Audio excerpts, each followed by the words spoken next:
Saudações, aqui é o Mitch, dando prosseguimento na playlist de laboratórios no Cisco Packet Tracer. Hoje eu trago um laboratório relacionado a conexões seriais. Mas o que é uma conexão serial, afinal? Em suma, é uma forma de conexão ponto a ponto, ou seja, de um nó diretamente conectado a outro nó, e nesse tipo de conexão os dados eles são transmitidos bit a bit, ou seja, um bit de cada vez, através de um meio físico, geralmente utilizando o fio de cobre. Esse enlace serial ele foi amplamente utilizado no passado para conectar redes distantes, mas graças a meios de transmissão muito melhores, como a fibra óptica, por exemplo, ele foi caindo em desuso e hoje é muito menos utilizado do que foi um dia.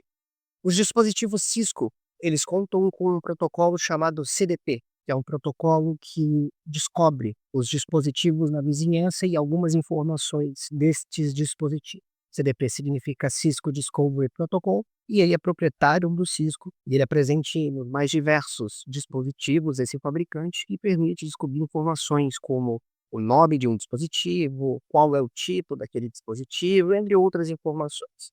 Aqui, por exemplo, na nossa topologia que estamos estudando, se nós utilizarmos a partir, né, do Privilege Exec Mode, o comando cdp neighbors, a gente consegue verificar aqui que nós temos um dispositivo, no caso o SW1, o switch, aqui ele diz pra gente, né, que é o switch, diz pra gente também qual a porta onde está conectada no dispositivo de steering, entre outras informações.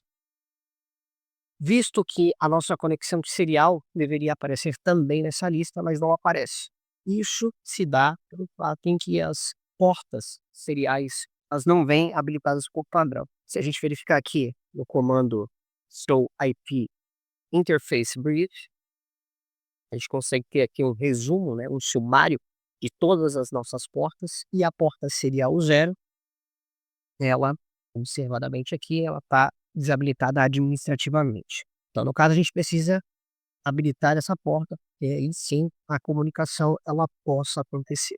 Para que a gente possa habilitar essa porta serial, nós precisamos, inicialmente, acessar a interface serial.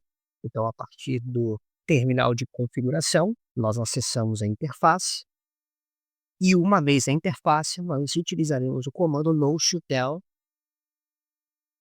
para que a gente possa ativar essa interface, tanto no roteador 1, como também no roteador 2. Só um detalhe, né, sempre lembrando de estar utilizando do tab para ir completando as sintaxes dos nossos comandos, sempre vale a pena ressaltar essa dica. E aqui também nós acessaremos a interface serial 0 no roteador 2 e executaremos o mesmo comando no shutdown para que essa interface também seja mudada para estado ativo. Aqui no próprio Packet Tracer a gente pode ver um indicativo visual. Antes, essas setas elas estavam vermelhas, né, indicando que não havia conectividade. Agora elas estão verdes, então já há conectividade. A partir do Privilege Exec Mode aqui, se nós utilizarmos o comando sou cdp neighbors,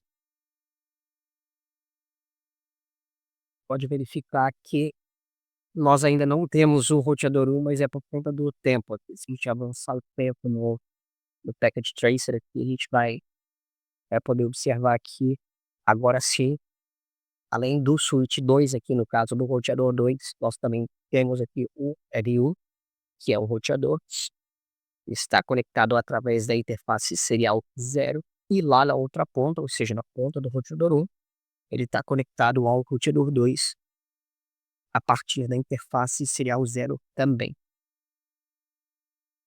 Para o R1, né, se nós regredirmos até o Privilege Exec Mode e utilizarmos o mesmo comando, so cdp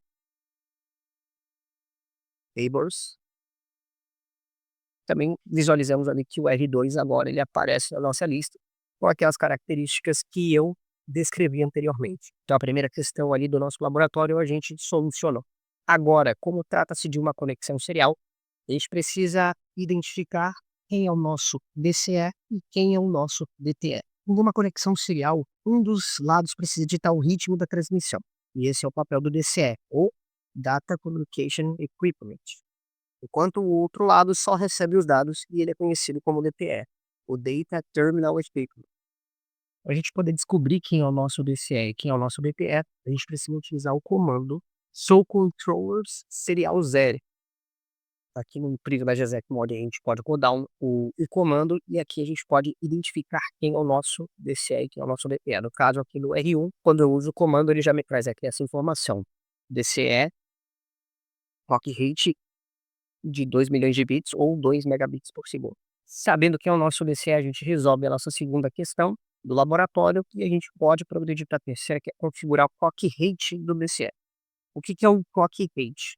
O clock rate nada mais é do que esse ritmo de transmissão. Ele seria algo semelhante a uma largura de banda, não exatamente, mas conceitualmente semelhante, que é ali que a gente vai estabelecer qual que é o limite máximo da transmissão, ou seja, no nosso laboratório aqui, a nossa intenção é que seja 64 kilobits por segundo, para que nós possamos executar essa configuração.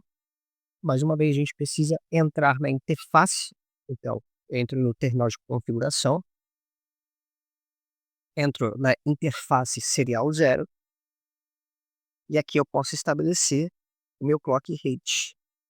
Utilizando aqui o ponto de interrogação para poder puxar as opções que eu tenho de parametrização, aqui eu consigo ver quais são as opções em que eu posso configurar para o clock rate. No caso, vai de 1.200 bits até 4 milhões de bits, ou 4 megabits.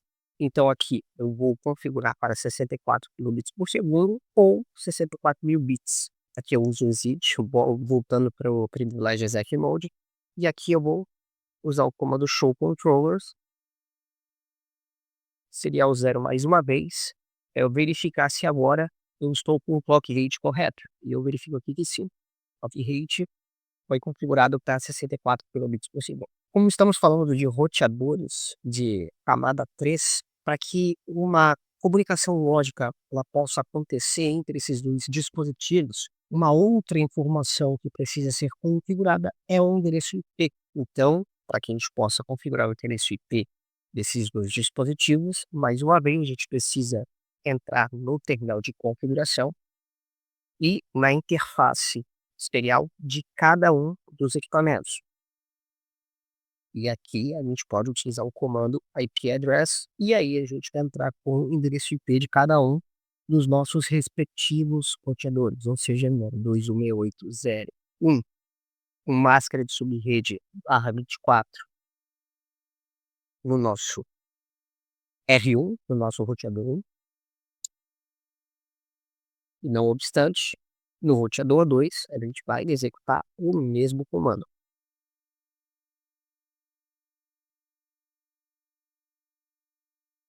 Tendo configurado os endereços IP, agora essa comunicação lógica, ela também pode acontecer, essa comunicação de camada 3. E agora, se eu fizer um teste de ping do roteador 2 para o roteador 1, eu consigo ter o sucesso nessa comunicação.